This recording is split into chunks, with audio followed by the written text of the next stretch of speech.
پیدا ہوئی ہے، لیکن آخری بار جو اسے زندگی نصیب ہوئی ہے وہ محمد الرسول اللہ صلی اللہ علیہ وسلم کے صدقے نصیب ہوئی ہے۔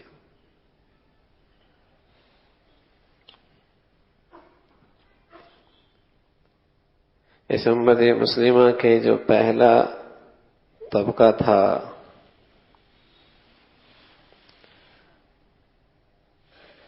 اس نے آپ علیہ الصلوۃ والسلام سے محبت اور آپ کی اتباع کا حق ادا کیا، آپ کی محبت اور آپ سے عشق کا حق ادا کیا، اور اہل عشق کی دنیا میں اور محبت کی تاریخ میں ایسی مثالیں قائم کی کہ نہ اس سے پہلے دنیا نے دیکھی نہ اس کے بعد دنیا دیکھ پائے گی۔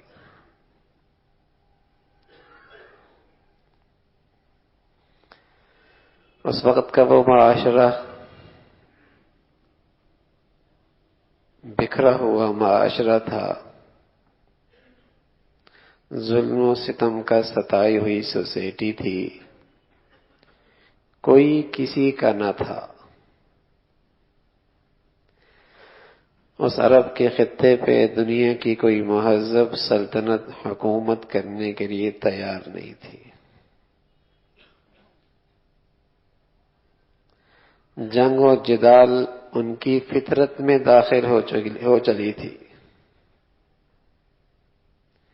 جب ان کے ہاں جنگ کا آغاز ہوتا تو نسلوں تک جاری رہتا، انسانوں کی پشتیں لگ جایا کرتی تھی، اور بات بھی معمولی سی کہ تمہارا گھوڑا اس سے آگے کیوں نکلا، تمہارے اونٹ نے پانی پہلے کیوں پیا،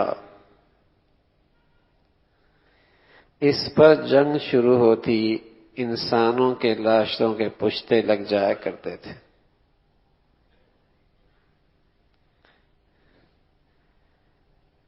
دیکھتی ہی دیکھتے اس انسانیت کی کایا ہی پلٹ گئی۔ کہاں دنیا انہیں رہزن کہا کرتی تھی، ساری دنیا کے رہبر اور امام بن گئے۔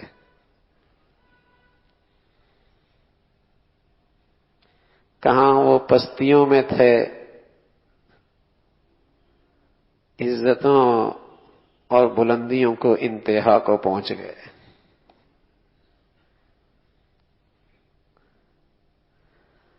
بظاہر ان کے افراد جن کی کوئی خاص شان نہیں تھی، ان کا کوئی خاص صلاحیتیں، کوئی خاص امتیاز عرب میں نہیں تھا، لیکن ایک جوہر ان میں کیا آیا کہ ان کی تو ساری دنیا، ساری کائنات ہی بدل گئی، اور وہ اللہ کے نبی سے سچی محبت، اور پھر اپنی ساری توانائیاں آپ کے پیروی میں گزری، آپ کی اتباع میں لگ گئی۔ یہ ایسا جوہر تھا کہ جو عمر قریش کا ایک عام سا نوجوان تھا، خطاب کی بکریاں چرایا کرتا تھا، کبھی اونٹ چرانے جاتے تو بھوکے واپس آتے تو خباب کی ڈانٹ پڑتی، تجھے اونٹ چرانے نہیں آتے۔ یہ عشق رسول کیا آیا، اتباع رسول کیا آیا کہ عمر فاروق بنتے ہیں اور قیصر و کسریٰ کی حکومتوں کو ان کے تاج سے محروم کرتے ہیں،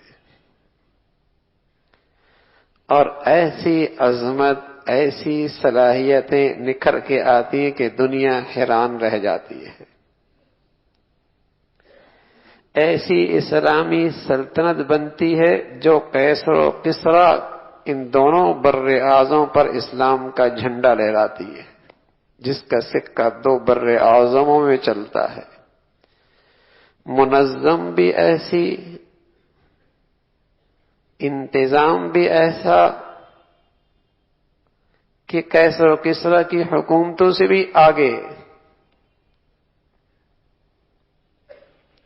کہنے میں وہ عام سے آدمی تھے، لیکن یہ جوہر آتی ہی ان کی دنیا ہی کچھ بدل گئی. یہ ولید کا بیٹا خالد قبیلے کے چھوٹے چھوٹے جنگوں میں شرکت کیا کرتے تھے، اپنا ایک نام بنا رکھا تھا. قبائل ان کو اپنی جنگ میں لے جایا کرتے تھے اپنی مدد کے لیے. لیکن یہ خالد جب اسے محبت رسول کا جوہر ملا، اتباع رسول کی دولت ملی، تو یہ خالد بن ولید سیف من سیوف اللہ، اللہ کی تلوار بن کے چمکا، اور روم پہ یہ بجلی ایسی گری کہ پھر دوبارہ روم اٹھ نہ سکا.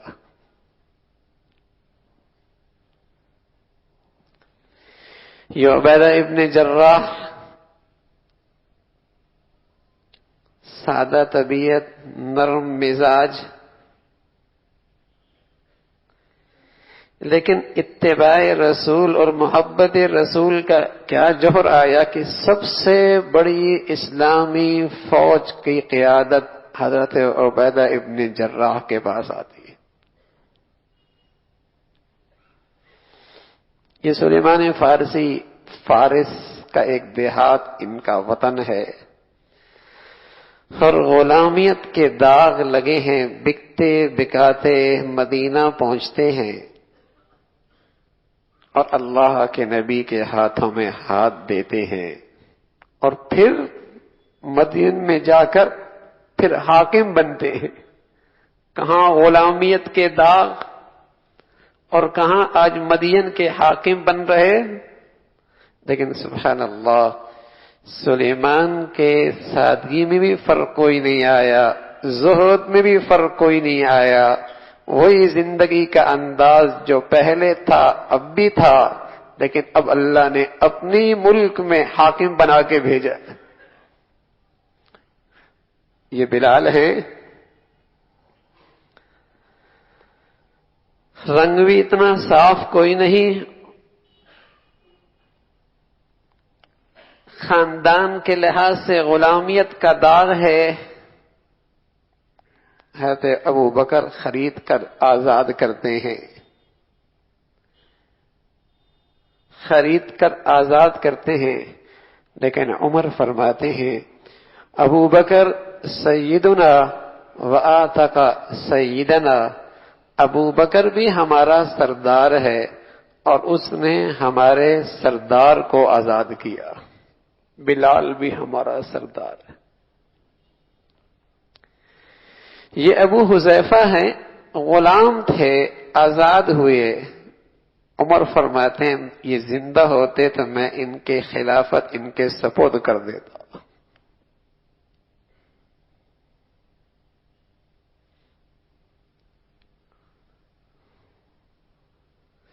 یہ حضرت سعد ہیں، یہ حضرت سعد ہیں. سبحان اللہ، اسلامی فوج ان کی قیادت میں آتی ہے اور ہرقل کو شام کے سبز و شاداب ملک سے ہمیشہ کے لیے نکال باہر کرتے ہیں. یہ وہ لوگ تھے جنہیں کوئی پوچھتا کوئی نہیں تھا. یہ ان کی کائنات کیسے بدلی. انہوں نے ایسی سلطنت کی بنیاد رکھی جس کا پہلے انہیں کوئی تجربہ نہیں تھا. نہ کسی سے مدد لی، نہ معاونت لی، نہ امداد لی، اور دیکھتی دیکھتے ان کا سکہ دنیا کے 2 بر اعظموں پہ چلنے لگ گیا. یہ عزت، یہ عظمت، یہ اللہ کی طرف سے نصرت کہاں سے آئی؟ کون سا جوہر تھا ان کے پاس؟ تو میرے عزیزو، ان کی زندگی میں جو سب سے بڑا جوہر نظر آتا ہے وہ اللہ کی نبی سے سچی محبت تھی اور آپ کی کامل اتباع تھی۔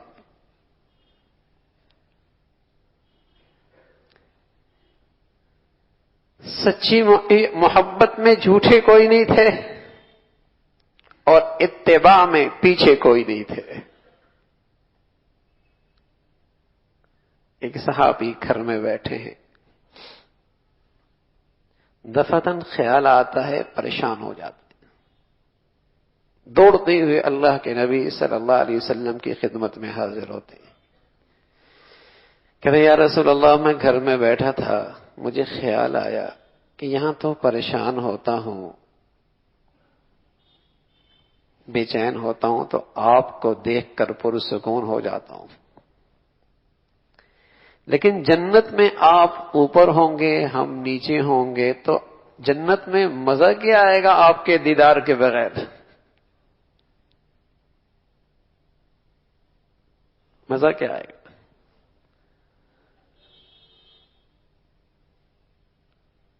تو اللہ کے نبی صلی اللہ علیہ وسلم نے بتلایا، المرء مع من احب، آدمی اسی کے ساتھ ہوگا جس سے اس نے محبت کی۔ تو صحابہ فرمایا کرتے تھے رضوان اللہ علیہم اجمعین، ہمارے عمل میں ہماری دو رائے ہو سکتی تھی، لیکن آپ کی محبت میں ہمیں ذرا بھی تردد نہیں تھا۔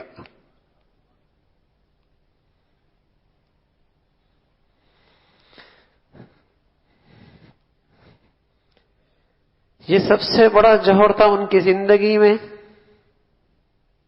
کہ ان کی کائنات ہی بدل گئی۔ ان کی پہلی مرتبہ مردم شماری ہوئی، تعداد 500۔ دوسری مرتبہ مردم شماری ہوئی، تعداد 700۔ تیسری مرتبہ مردم شماری ہوئی، تعداد 1200۔ دیکھتی دیکھتے یہ چھوٹی سی جماعت ساری دنیا کو امن اور سلامتی کا گہوارہ بنا دیتی ہے۔ جدھر قدم اٹھاتی ہے فتح کے جھنڈے لہراتی ہے اور امن کی سلامتی کا تحفہ وہاں کی انسانیت کو دیتی ہے، جدھر قدم اٹھاتی ہے۔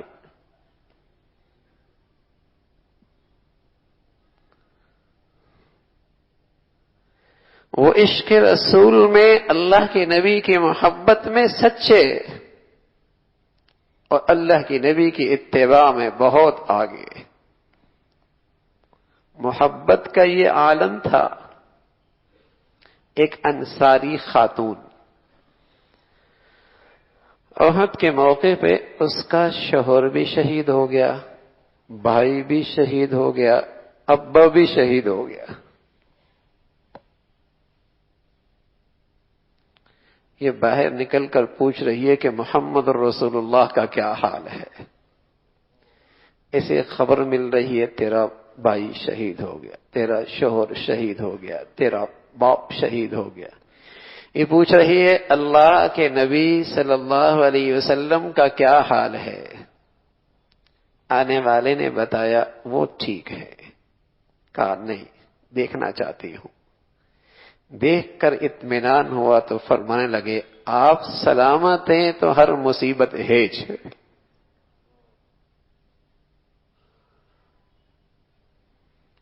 ام حبیبہ رضی اللہ تعالی عنہا اللہ کے نبی صلی اللہ علیہ وسلم کی اہلیہ ہیں، مبارکہ ہیں۔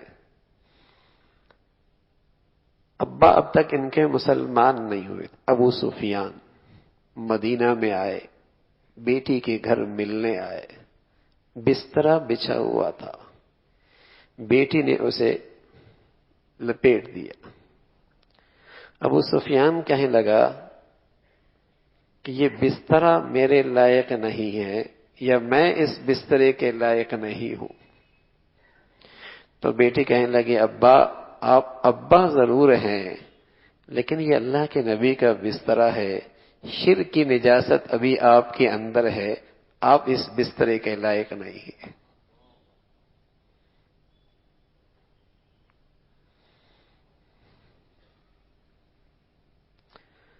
حضرت عبیدہ ابن جراح کے سامنے میدان میں اپنا بیٹا اپنا باپ عبداللہ جراح آتا ہے، لیکن بیٹی کی تلوار نبی کی دفاع میں ہے، باپ کی تلوار کفر کی حمایت میں ہے، تو بیٹی کی تلوار رکتی نہیں ہے، باپ کا سر قلم کر دیا جاتا ہے۔ ایسی عشق، ایسی محبت مثال تاریخ میں کوئی نہیں۔ حضرت عبداللہ ابن ابی کا بیٹا، اللہ کے نبی صلی اللہ علیہ وسلم نے بلایا، عبداللہ سنیں تمہارے ابا کیا کہہ رہے ہیں۔ عبداللہ مسلمان تھا، پیارا نبی کا پیارا صحابی، مخلص صحابی تھے۔ کہنے لگے اللہ کے نبی کیا کہہ رہے ہیں؟ کہنا تیرا ابا کہہ رہا ہے کہ ہم مدینہ میں واپس جب جائیں گے تو عزت والے ذلیل لوگوں کو وہاں سے نکال دیں گے۔ تو عبداللہ فرمانے لگے اللہ کے رسول اس نے سچ کہا ہے، آپ عزت والے ہیں وہ ذلیل ہے۔ اور پھر فرمانے لگے یا رسول اللہ آپ جانتے ہیں مدینہ منورہ میں مجھ سے زیادہ اپنے باپ کا فرما بردار کوئی نہیں، لیکن اگر آپ کا حکم ہو تو باپ کی گردن آپ کے سامنے پیش کر دیتا ہوں۔ آپ نے منع فرمایا۔ عبداللہ اٹھے، تلوار لی، مدینہ کے دروازے پہ کھڑے ہو گئے۔ عبداللہ ابن ابی آیا، کہا بتا ذلیل کون ہے، عزت والا کون ہے؟ آج مدینہ میں نہیں داخل ہوگا جب تک کہ محمد رسول اللہ اجازت نہ دے۔ تو عبداللہ چلانے لگا، عبداللہ ابن ابی، اور کہنے لگا اے خزرج کے لوگوں دیکھو دیکھو میرا بیٹا مجھے اپنے گھر سے روک رہا ہے۔ حضرت عبداللہ فرمانے لگے اس کو نہیں داخل ہونے دوں گا مدینہ میں جب تک کہ اللہ کے نبی اجازت نہیں دیں گے۔ لوگ حضور علیہ الصلوۃ والسلام کی خدمت میں آئے، کہا یا رسول اللہ یہ معاملہ ہے۔ آپ نے حضرت عبداللہ کو بلایا اور کہا بیٹے اجازت دے دے، بیٹے اجازت دے دے۔ تو آپ کی محبت ہر رشتے سے بالا تر، آپ سے تعلق ہر رشتے سے بالا تر، آپ سے عقیدت ہر رشتے سے بالا تر، اور آپ کی اتباع کے لیے اپنی زندگیاں، اپنے خاندان، اپنا سب کچھ قربان کر دیا۔ حضرت ابو بکر رضی اللہ تعالیٰ عنہ ہیں، بیت اللہ کے سامنے مشرکین آپ پر حملہ آور ہوئے اور اس قدر آپ کو مارا کہ آپ کے چہرے کا حصہ، ناک، آنکھیں سب برابر ہو گئی، چہرہ سوج گیا۔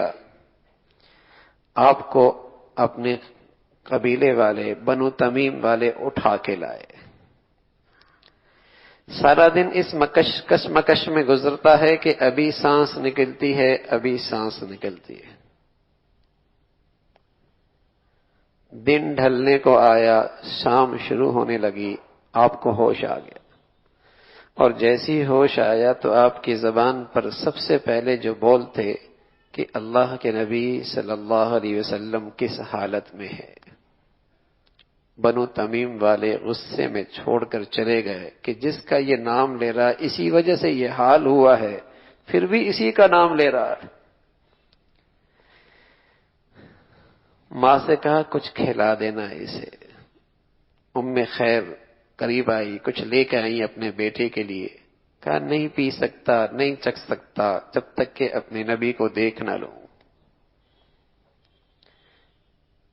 کہا مجھے اس کا پتہ کوئی نہیں۔ کہا ام جمیل ہیں، خطاب کی بیٹی ہیں، ان سے جا کے پوچھ لو۔ وہاں پہنچی، ان سے پوچھا، کہا میں تمہارے ساتھ چل سکتی ہوں تمہارے بیٹے کے پاس؟ جب وہاں پہنچے تو ابو بکر رضی اللہ تعالیٰ کا حال دیکھا تو افسردہ ہو کر کہنے لگی اللہ ان ظالموں کو معاف نہیں کرے گا۔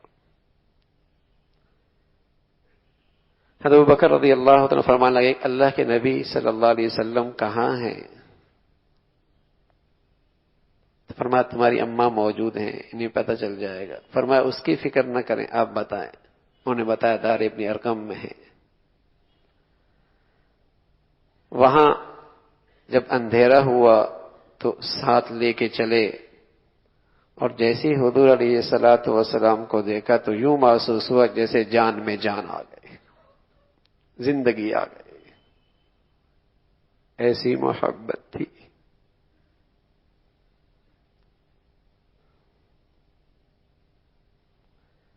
اسعد ابن ربیع زید ابن حارثہ فرمانے لگے کہ اللہ کے نبی صلی اللہ علیہ وسلم نے مجھ سے فرمایا جائے احد میں کہیں سعد کو تلاش کرو، کہاں ہیں؟ میں شہداء کی طرف گیا تو مجھے سعد نظر کوئی نہیں آئے، زخمیوں میں تلاش کرنے لگا تو مجھے حضرت سعد نظر آئے، اور جسم پہ 70 سے زائد زخم ہیں، تلوار کے، نیزوں کے، تیر کے۔ میں نے اللہ کے نبی صلی اللہ علیہ وسلم کا سلام پہنچایا، انہوں نے جواب دیا۔ پوچھا اللہ کے نبی پوچھ رہے کس حال میں ہو؟ فرمایا میرا جواب دے دینا کہ جنت کی خوشبو آ رہی ہے، اور کہا میری انصار کی جماعت کو پیغام دے دینا تمہاری آنکھ ایک بھی حرکت کرتی ہو اور اللہ کے نبی کو کچھ ہو گیا تو تمہارے لیے قیامت میں اللہ کے یہاں کوئی عذر نہیں رہے گا۔ یہ کہنا تھا کہ روح پرواز کر گئی۔ میرے عزیزو، وہ محبت میں بڑے سچے تھے۔ حضرت خبیب رضی اللہ تعالی عنہ پھانسی کا پھندا سامنے لٹکا ہوا ہے، مشرکین کی گرفت میں ہے، پھانسی کا وقت قریب ہے۔ کسی مشرک نے پوچھ لیا خبیب اگر تجھے آزاد کر دیا جائے اور جس پہ تم ایمان رکھتے ہو محمد رسول اللہ، اگر اس کے تمہارے بدلے میں گرفتار کر لیا جائے تو کیا خیال ہے؟ تو خبیب تڑپ گئے کہ ظالم غلط قیمت لگائی ہے محبت کی، ہمارے عشق کی قیمت بہت تھوڑی لگائی ہے۔ فرمانے لگے مجھے آزاد کر دیا جائے اور میرے بدلے میں محمد رسول اللہ کے پاؤں کے تلوے میں کانٹا چبھ جائے، خبیب کو یہ بھی پسند نہیں۔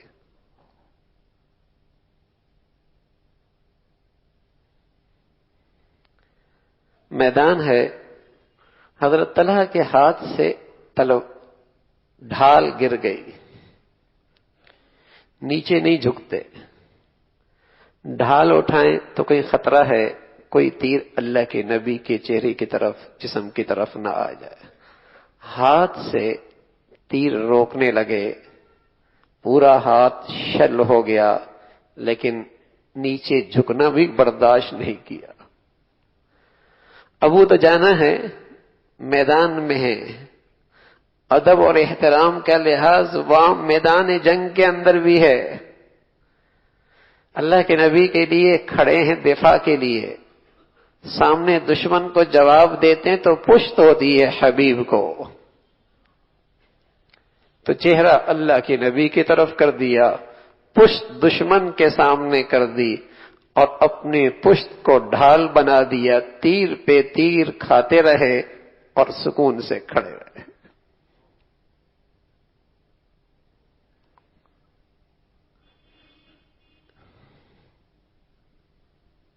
محبت کی تاریخ میں، عشق کی دنیا میں ایسی دنیا کہیں نہیں دیکھی ہوگی۔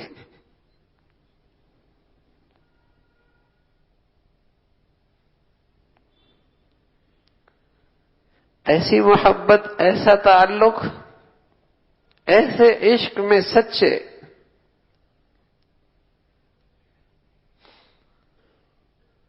حضرت ربیعہ بن کعب اسلمی رضی اللہ تعالی عنہ، انہوں نے اپنی زندگی اللہ کے نبی کی خدمت کے لیے وقف کر رکھی تھی۔ کبھی کبھی رات بھر بھی بستر دروازے پہ پڑے رہتے، کہیں رات کے کسی حصے میں اللہ کے نبی کو میری خدمت کی ضرورت پڑے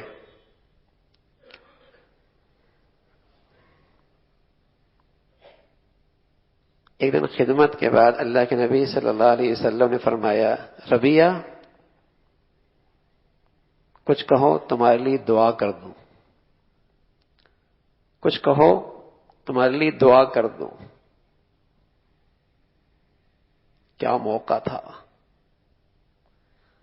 دنیا کی ساری آسائش آرائش، زندگی کا اسٹیٹس، یہ سب بھی سامنے تھا، مخصوص دعا کا وقت ہے، اللہ کے نبی نے خود فرمایا ہے۔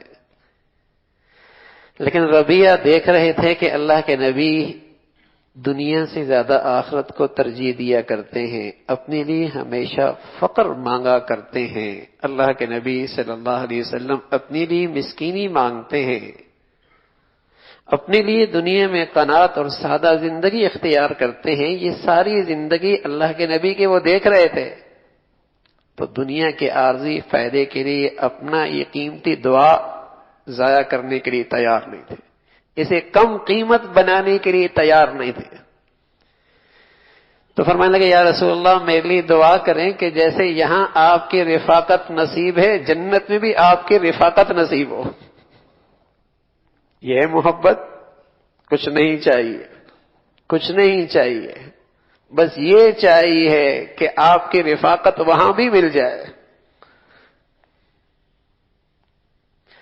تو حضور علیہ الصلوۃ والسلام نے فرمایا، اعنی علی نفسک بکثرۃ السجود، پھر ایسا کرو سجود کی کثرت کرو اور اپنے معاملے میں میری مدد کرو، کثرت سے سجدے کرو۔ پھر جب محبت سچی ہوتی ہے اور اس محبت میں خلوص بھی ہوتا ہے،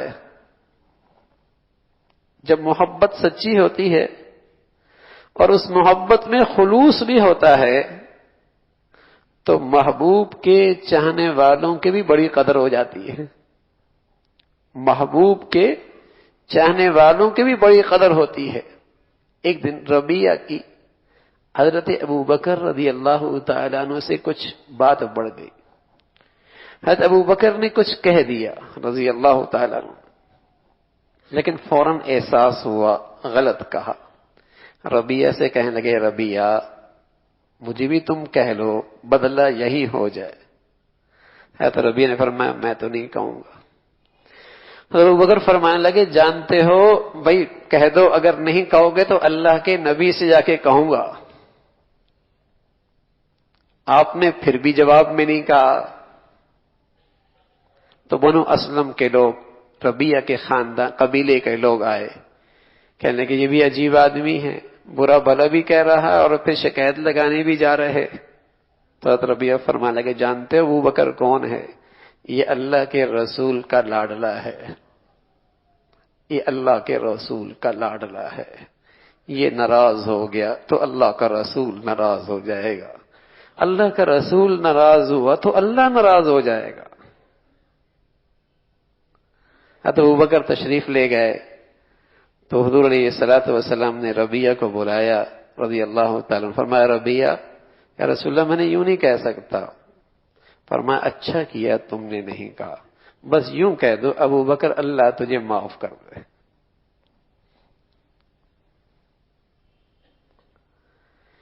تو یہ سچے عشاق تھے بھائی، یہ سچے محبت کرنے والے تھے، اور اس محبت اور عشق کے بعد اپنی ساری صلاحیتیں اس پہ لگا دی کہ حضور کی پیروی کیسے کی جائے، آپ کی اتباع میں اپنا سب کچھ قربان کر دیا، کچھ نہیں رکھا۔ مصعب بن عمیر رضی اللہ تعالی عنہ، نوجوان صحابی،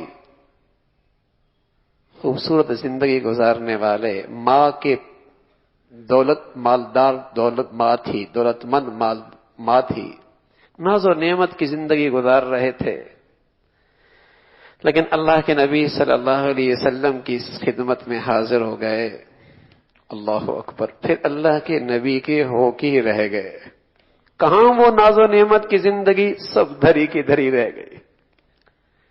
ادھر یہ مصعب سامنے سے گزرتے ہیں اور پیمن لگی ہوئی ہے، کہاں 500 درہم کا جوڑا پہننے والا، کسی گلی سے گزر جائے تو بعد میں گزرنے والے پہچان لیں کہ یہاں سے مصعب ہی گزر سکتا ہے، اس لیے کہ یہ خوشبو ایسی ہے کہ مصعب کے بغیر اتنی قیمت اور قیمتی خوشبو اور کوئی لگا نہیں سکتا۔ پیمان لگی ہوئی ہے اور سامنے سے گزر رہے ہیں۔ اللہ کے نبی صلی اللہ علیہ وسلم اس کی پہلی زندگی کا تصور کر کے آج کی حالت دیکھ کر آنکھوں سے آنسو بھر لائے، آنکھوں سے آنسو بھر لائے، اور فرمان لگے تمہارا اس وقت کیا حال ہوگا جب تمہارے گھروں کی دیواروں پر بھی ایسے پردے لگیں گے جیسے بیت اللہ پہ پردے پڑے ہیں، اور جب تمہارے دسترخوان پہ کھانوں کی اتنی فراوانی ہوگی کہ ایک چیز رکھی جائے گی، دوسری اٹھائی جائے گی، تیسری رکھی جائے گی، چوتھی اٹھائی جائے گی۔ تم صبح ایک جوڑا پہنو گے، شام دوسرا جوڑا پہنو گے، شادی کا دوسرا، کلب کا دوسرا، دوستوں کے لیے الگ، دفتر کا الگ، ایسی فراوانی ہوگی، اس وقت تمہارا کیا حال ہوگا؟ پاس بیٹھنے والوں نے کہا یا رسول اللہ بڑے فارغ ہوں گے، اللہ کی عبادت کریں گے۔ فرمایا نانا، آج تمہارا ایمان پہاڑوں سے زیادہ مضبوط ہے، پھر تنکوں سے بھی زیادہ کمزور ہو جائے گا، تمہاری کوئی حیثیت نہیں ہوگی، جدھر فضا اور ماحول سوسائٹی کا رخ چلے گا تم بھی اسی کی طرف بہہ جاؤ، تمہاری اپنی کوئی حیثیت، کوئی پہچان کوئی نہیں رہی۔ تو یہ مصعب حبشہ ہجرت کرتے ہیں اور پھر حبشہ سے واپس مکہ آتے ہیں، اور مدینہ کے لیے اللہ کے نبی صلی اللہ علیہ وسلم انہیں سب سے پہلا داعی اور معلم بنا کر بھیجتے۔ تو ایک دن واپس مکہ آنے لگے تو والدہ کو پتہ چلا اور کہنے لگے تو ہے تو میرا نافرمان بیٹا، لیکن تجھ سے مجھے پیار بھی بہت ہے، ناز و نعمت کا پلا ہوا تھا، تجھے میری محبت کا واسطہ ہے کہ پہلے میرے پاس آنا۔ تب وہ حضرت مصعب فرمانے لگے اللہ کے نبی موجود ہوں اور میں اس کی محبت کو کسی اور محبت پہ کسی کی محبت ترجیح دوں، یہ مجھ سے ہو نہیں سکتا، یہ مجھ سے ہو نہیں سکتا۔ اور پھر اللہ کے نبی کا دیا ہوا جھنڈا، علم رسول اللہ کا دیا ہوا جھنڈا احد کے میدان میں مصعب کے ہاتھ میں ہے، ایک ہاتھ کٹ جاتا ہے، رسول کا جھنڈا نہیں گرنے دیتے، دوسرے ہاتھ میں پکڑ لیتے ہیں، دوسرا ہاتھ کٹ جاتا ہے، رسول کا جھنڈا نہیں گرنے دیتے، دونوں ہاتھوں سے سینے سے لپیٹ پکڑ لیتے ہیں، اور جب تک شہید نہیں ہوتے رسول کا جھنڈا زمین پہ نہیں گرنے دیتے۔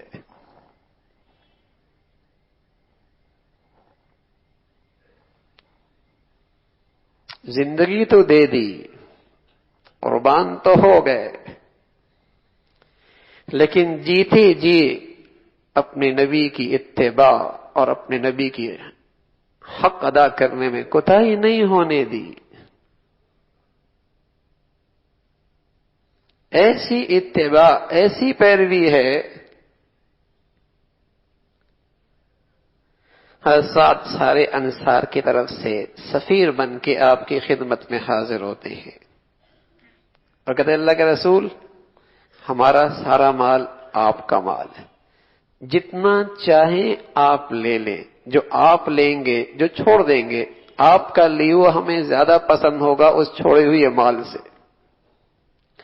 آپ جہاں جائیں ہم آپ کے ساتھ ہیں، اگر آپ سمندر میں گھوڑے ڈال دیں گے ہم بھی اس میں آپ کے ساتھ کود پڑیں گے، آپ کا ساتھ نہیں چھوڑیں گے۔ تبوک کے موقع پہ 3 مخلص صحابہ تبوک میں نہ جا سکے، اللہ کے نبی صلی اللہ علیہ وسلم نے فرمایا ان سے گفتگو کوئی نہیں کرنی، تو وہ صحابی رسول فرمانے لگے کہ پورا مدینہ ہمارے لیے شہر خاموشاں بن گیا، کوئی نہ ہم سے بات کرتا، نہ ہماری بات کا جواب دیتا۔ ایسی اللہ کے نبی صلی اللہ علیہ وسلم کی اتباع ہے۔ ابو بردہ رضی اللہ تعالیٰ عنہ اپنے والد کی بات نقل کرتے ہیں کہ ہم ایک مجلس میں بیٹھے تھے، شراب چل رہی تھی، جام میں شراب چل رہی تھی. میں اٹھا کہ اللہ کے نبی صلی اللہ علیہ وسلم کی خدمت میں جاؤں، سلام کروں، دعائیں لوں. وہاں جیسے پہنچا تو شراب کی حرمت کا حکم آ گیا. یا ایھا الذین آمنوا انما الخمر والمیسر والانصاب والازلام رجس من عمل الشیطان فاجتنبوه لعلکم تفلحون. انما يريد الشیطان ان یوقع بینکم العداوۃ فی البغضاء یہ آیت آ گئی اور آخر فرمایا فہل انتم منتہون. فرمایا میں واپس آیا اہل مجلس والوں کی خدمت میں اور میں نے ان سے کہا کہ یہ آیت حرام کی شراب کی آ گئی ہے اور یہ شراب عربوں میں گھٹی میں پڑی ہوئی تھی. کوئی محفل، کوئی دعوت، کوئی مجلس اس سے خالی نہیں ہوا کرتی تھی. لیکن شراب کی حرمت اللہ کے نبی کی زبان سے سنی ہے اور اللہ کے یہ بول سنے ہیں فَهَلْ أَنْتُمْ مُنْتَهُونَ، کیا تم باز نہیں آؤ گے؟ ابو بردہ اپنے ابا کی بات نقل کرتے ہیں کہ جس نے جام میں شراب منہ تک لگایا یا گھونٹ کا پانی ایک گھونٹ اندر بھی لے لیا لیکن مجال ہے کہ حلق تک جائے، جام گرا دیا اور گھونٹ تھوک دیا، قے کر دی، ایک گھونٹ بھی اندر جانا برداشت نہیں کیا.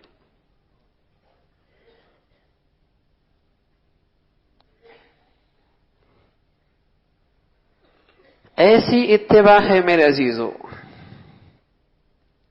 ایسی پیروی ہے کہ ہر چیز پر آپ کی پیروی، آپ کی اتباع بالا تر ہے.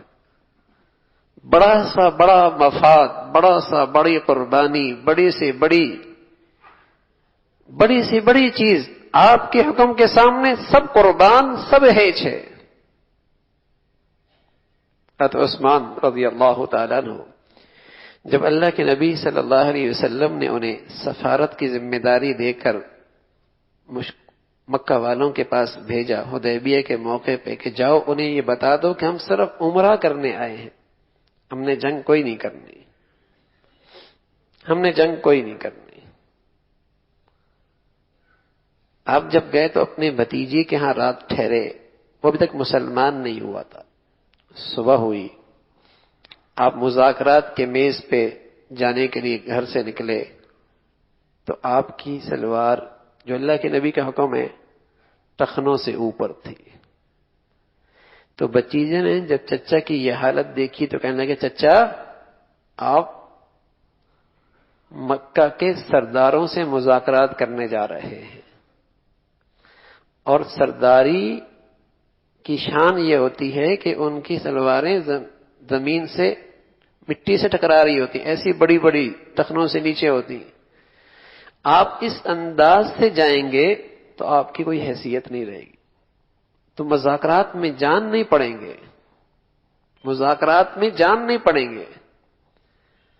تو حضرت عثمان رضی اللہ تعالیٰ فرمانے لگے مذاکرات میں جان پڑے نہ پڑے میں نے تو اپنے محبوب کو ایسا ہی کرتے دیکھا ہے. میں نے تو اپنے محبوب کو ایسا ہی کرتے دیکھا ہے. رستم نے سعد سے کہا کوئی اپنا سفیر میرے ہاں بھیج دو، تمہاری حالات کا مجھے اندازہ ہو جائے. تو ربیع ابن عامر رضی اللہ عنہ کو بھیجا گیا اور جب بھیجا گیا تو اس نے کچھ کھانے کے لیے پیش کیا تو کچھ نیچے گر گیا. اللہ کے نبی صلی اللہ علیہ وسلم کی پیاری ادا اور سنت ہے کہ اسے اگر صاف ہے تو اسے استعمال کر لو، ہو سکتا ہے ساری کھانے کی چیز میں برکت اسی میں ہو. آپ اٹھانے لگے، کسی نے آپ کو کونی ماری کہ یہ کیا کر رہے ہو؟ سارا دربار کی نظریں آپ پر ہیں اور آپ یہ نیچے سے چیز لے رہے ہو تو آپ ان کی نظروں میں کیسے لگو گے؟ آپ کی نہ بات کا وزن ہوگا نہ آپ کی شخصیت کا کوئی اثر اچھا پڑے گا. حضرت ربیع فرمانے لگے اَأَتْرُكُ سُنَّةَ حَبِيبِي لِهَؤُلَاءِ الْحُمَقَاءِ، کیا میں ان احمقوں کی وجہ سے اپنے نبی کا طریقہ چھوڑ دوں؟ انہیں کیا پتا اللہ کے حبیب کی عظمت کیا ہے اور اللہ کے حبیب کے طریقے کی عظمت کیا ہے. انہیں کیا پتا کہ اللہ کے حبیب کی شان کیا ہے اور اللہ کے نبی کی طریقے کی شان کیا ہے۔ یہ جو آج کا مسلمان احساس کمتری کا شکار ہے نا، یہ اپنے دل، یہ اس کا دل اللہ کی نبی کی عظمت اور محبت سے خالی ہے۔ یہ جو آج نبی کے طور طریقے اپنانے سے آج کا مسلمان احساس کمتری کا شکار ہے، یہ احساس کمتری محسوس کر رہا ہے، اس کا دل نبی کی عظمت اور محبت سے خالی ہے۔ اگر نبی کی عظمت اور محبت ہوتی تو پھر نبی کے طریقوں میں اسے احساس کمتری محسوس نہیں ہوتی، بلکہ اس عزت پر، اس سعادت پر اللہ کا شکر ادا کرتا۔ کسی کی لباس اور پوشاک جو جسم پہ آتا ہے، پہلے اس لباس پہننے والے کا، پہلے اس فیشن ایجاد کرنے والے کی عظمت دل میں آتی ہے، پھر اس کی کیپ آپ کے سر پہ آتی ہے، پھر اس کی پینٹ جسم پہ آتی ہے، پھر اس کی شرٹ جسم پہ آتی ہے، پھر اس کے موزے جسم پہ آتے ہیں، پھر اس کے شوز آتے ہیں۔ پہلے اس کی اہمیت آتی ہے، پہلے اہمیت آتی ہے، پھر اس کا فیشن طریقہ اختیار کیا جاتا ہے۔ کوئی آدمی بھنگی کا لباس تو نہیں پہنتا،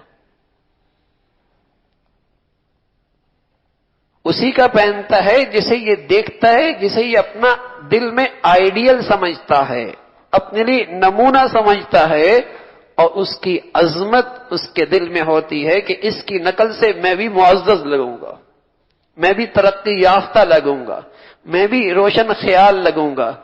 عام طور پہ کپڑے جیسے بھی پہنے، لیکن جب شادی کا دن ہوگا، دروازے پہ کھڑا ہونا، 3 پیس پہننا ضروری ہے، اس لیے کہ بیچارہ احساس کمتری کا شکار ہے کہ اس لباس میں عزت نہیں، عزت اس میں ہے، اس لیے بیٹے کچھ بھی ہے لیکن اب 3 پیس پہننا ہوگا۔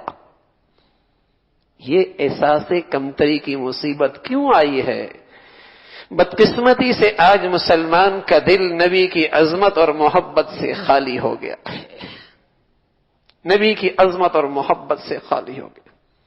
پھر کہتے ہیں تنگ نظری نہیں ہونی چاہیے۔ ارے میاں، کبھی دشمن، میرے نبی کا دشمن بھی آپ کا لباس پہنتا ہے۔ حرام جائز ناجائز کا مسئلہ الگ ہے، لیکن جو نور نبی کی سنتوں میں ہے وہ کسی میں نہیں ہے، جو حسن اللہ کے نبی کی زندگی میں ہے وہ کسی میں نہیں ہے۔ یہ آپ کا اندر ضمیر کی آواز یہ ہو، جائز ناجائز کی بات الگ ہے، لیکن آپ کا ضمیر یہ کہے کہ انسانی زندگی کے لیے، انسانیت کی فلاح اور کامیابی کے لیے محمد الرسول اللہ سے زیادہ بہتر طریقہ زندگی کسی کا ہو ہی نہیں سکتا۔ آپ کی اندر کی آواز کہے، اندر کی ضمیر کہے کہ انسان کی عزت اور فلاح کا محمد الرسول اللہ سے بہتر طریقہ زندگی ہو ہی نہیں سکتا۔ یہ اللہ کے نبی کی جب عظمت ہوگی، محبت ہوگی، پھر اندر سے چاہت اٹھے گی نبی کے طریقے پہ آپ کو خوشی ہو، پھر احساس کمتری میں مسلمان نوجوان مبتلا نہیں ہوگا، مسلمان بیٹی بہنا کسی محفل مجلس میں احساس کمتری کا شکار نہیں ہوگی، اللہ کا شکر ادا کرے، اللہ کا شکر ادا کرے گی۔ اور میرے عزیزو، جہاں محبت سچی ہوتی ہے وہاں اتباع ضرور ہوتی ہے۔ یہ عیسائیوں کا عقیدہ ہے، یہ عیسائیوں کا خود بنایا عقیدہ ہے کہ صرف دعوی محبت کافی ہے کہ عیسیٰ علیہ السلام سولی پہ چڑھ گئے، ہم کچھ بھی کرتے رہیں، ان کا سولی پہ چڑھنا ہمارے گناہوں کا کفارہ ہو جائے گا۔ یہ عیسائیوں کا عقیدہ ہے، اور بدقسمتی سے یہ بدعقیدگی اور یہ نظریہ آہستہ آہستہ مسلمانوں میں بھی پھیلتا چلا جا رہا ہے کہ صرف زبانی دعوی محبت کر دو، بس ہماری شفاعت ہو جائے گی، حرکتیں کچھ بھی ہوتی رہیں، زندگی کیسی نبی کی خلاف کیوں نہ ہو، بس یہ دعوی محبت عشق ہونا چاہیے، بلکہ عمل سے کورا ہو، کردار کا خالی ہو، امانت دیانت کی چیز کوئی نہ ہو، حیا غیرت کوئی نہ ہو، اور لقمہ حلال کی فکر کوئی نہ ہو، بس دعوی محبت سے بس نبی کی شفاعت مل جائے گی، یہ نظریہ بھی عیسائیوں سے آیا ہے۔ ورنہ میرا نبی تو یہ زندگی دے گئے، اور مسلمانوں کی کامیابی کی بنیاد تو یہ رہی ہے کہ محبت بھی ہو، اتباع بھی ہو، اور جہاں محبت سچی ہے وہاں اتباع بھی ہوا کرتی ہے۔ اس لیے رسول اللہ صلی اللہ علیہ وسلم فرمایا کرتے تھے کہ من اطاعنی فقد احبنی، جس نے میری اطاعت کی نا یہی مجھ سے محبت کرنے والا، میری محبت کا معیار یہی ہے جس نے میری اتباع کی ہے، میری محبت میں سچا وہی ہے جس نے میری اتباع کی ہے۔ تو میرے عزیزو، اپنی نبی کی زندگی پڑھو، اپنی نبی سے سچی محبت کرو، کوئی رات دن میں ایسا وقت نکالو کہ نبی کی عظمت اور محبت لے کر اللہ کے نبی پہ درود پڑھا کرو، کوئی رات دن میں ایسا وقت مقرر کرو، اپنے نبی کے احسانات سوچ کے اور اپنی نبی کی عظمت اور محبت کو سوچ کے آپ پہ درود پڑھا کرو، اس سے محبت عشق میں اور اضافہ ہوگا۔ کوئی وقت مقرر کوئی نہیں، کوئی انداز مقرر کوئی وقت مل جائے رات کی تنہائی میں، صبح اٹھنے کے بعد کوئی وقت مل جائے، محبت اور عشق میں ڈوب کر اللہ کے نبی پہ درود پڑھا کرو، آپ کے احسانات یاد رکھا کرو، اور اپنی صبح سے لے کر شام تک کی زندگی میں کوشش کرو کہ سنت زندہ ہو جائے، نبی کا طریقہ زندہ ہو جائے۔ اس کے لیے ایک بہت اچھی کتاب ہے، اسے اپنے سرانے کے پاس رکھو، سیرت رسول پر جو عملی زندگی کی ترغیب دیتی ہے، وہ اسوہ رسول ہے۔ اسوہ رسول ہے ڈاکٹر حی عبدالعارفی رحمۃ اللہ علیہ کے اسوہ رسول، اتنی موٹی بھی نہیں ہے، آسان انداز میں لکھی گئی ہے، اور عملی زندگی کی پوری تصویر ہے اس کے اندر۔ اسے اپنے سرانے کے پاس رکھ لیا جائے، روز 3-4 صفحے پڑھ لے، اور اس کے مطابق اپنا دن رات گزارنے کی عادت بناؤ۔ جتنی اپنے نبی کی اتباع ہوگی، اتنی محبت اور عشق میں بھی اضافہ ہوگا۔ اور آخری بات، اللہ کرے یہ تو تمام سننے والوں کی زندگی میں اللہ کے نبی کے یہ ادا پیدا ہو جائے، اللہ کرے نبی کی زندگی کے یہ ادا سب میں پیدا ہو جائے۔ آپ اپنے پیارے خادم جو آپ کے پیارے بیٹے کی طرح تھے، ایک مرتبہ اس کو ایک نصیحت کرنے لگے اور فرمان لگے، یا بنیا ان قدرت ان تصبح وتمسی وليس في قلبك غش ففعل، ثم قال وذلك من سنتي ومن احب سنتي فقد احبني ومن احبني كان معي في الجنة۔ فرمایا اے پیارے بیٹے، اس سے مراد حضرت انس ہے، فرمایا اے بیٹے سن، اگر تجھ سے یہ ہو سکے کہ تیری صبح شام یوں گزرے کہ تیرے دل میں کسی کا کھوٹ نہ ہو، وَلَيْسَ فِي قَلْبِكَ غِشٌّ لِأَحَدٍ فَفْعَلْ، تیرا دل مسلمانوں کے لیے صاف ہو، تیرے دل میں کسی کے لیے کھوٹ نہ ہو، برائی تو کسی کی نہیں چاہتا ہو، تیرے دل میں کسی کے لیے برائی چاہنا نہ ہو، وَلَيْسَ فِي قَلْبِكَ غِشٌّ، بیٹے فَفْعَلْ، ایسا کر لے۔ اور پھر فرمایا وَذَلِكَ مِن سُنَّتِي، یہ میرا طریقہ ہے، یہ میرا طریقہ ہے، میرے دل میں کسی کا کھوٹ نہیں ہوتا۔ اور فرمایا وَمَنْ أَحَبَّ سُنَّتِي فَقَدْ أَحَبَّنِي، جس نے میری سنت کو پسند کیا اس نے مجھ سے بھی محبت کی، جس نے میری سنت سے محبت کی اس نے مجھ سے بھی محبت کی، اور جس نے مجھ سے محبت کی وہ جنت میں میرے ساتھ ہوگا، جس نے مجھ سے محبت کی وہ جنت میں میرے ساتھ ہوگا۔ تو میرے عزیزو، کیا یہ اچھا ہے کہ اللہ کے نبی کی یہ ادا ہماری زندگیوں میں زندہ ہو جائے، ہماری زندگی ہم سب کے لیے اپنا دل صاف رکھے، ہر ایک کو اللہ کے لیے معاف کر دے، ہر ایک کے لیے اللہ کے لیے معاف کر دے۔ قسم خدا کی آج مسلمانوں میں نبی کی یہی ادا زندہ ہو جائے نا، تو یہ رنگ نسل کے جھگڑے، یہ فرقوں کے جھگڑے، یہ جتھا بندیوں کے جھگڑے، یہ گروہ بندیوں کے جھگڑے، ان ساری عذابوں سے اس مسلمان قوم کو نجات مل جائے۔ لیکن نبی کی ادائیں زندہ کوئی نہیں نا، خرافات زندہ ہیں، بدعات کو فروغ ہے، نبی کی تعلیمات کا تذکرہ کوئی نہیں۔ اگر نبی کے یہ ادائیں زندہ ہو جائیں، آج پھر امت اخوت اسلامی میں جڑ جائے، اسلامی بھائی چارہ میں جڑ جائے، ابھی نبی کی عظمت اور محبت کے نام پر پھر اس میں اتفاق ہو جائے، اگر اپنے نبی کی یہ ادائیں ہمارے گھروں میں زندہ ہو جائے۔ اللہ رب العزت بھائی ہمیں اپنی نبی کی سچی محبت، عظمت بھی نصیب فرمائے اور آپ کی کامل اتباع بھی نصیب فرما دے۔ آخر دعوانا ان الحمد للہ رب العالمین۔ بھئی نکاح والے کہاں ہیں؟ جلدی سے آ جائیں، جلدی سے، دولہا بھی آ گیا جائے، وکیل بھی آ گیا جائے۔ اللہ اکبر۔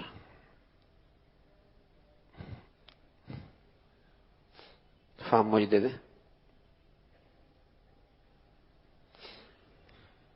دو نکاح ہیں۔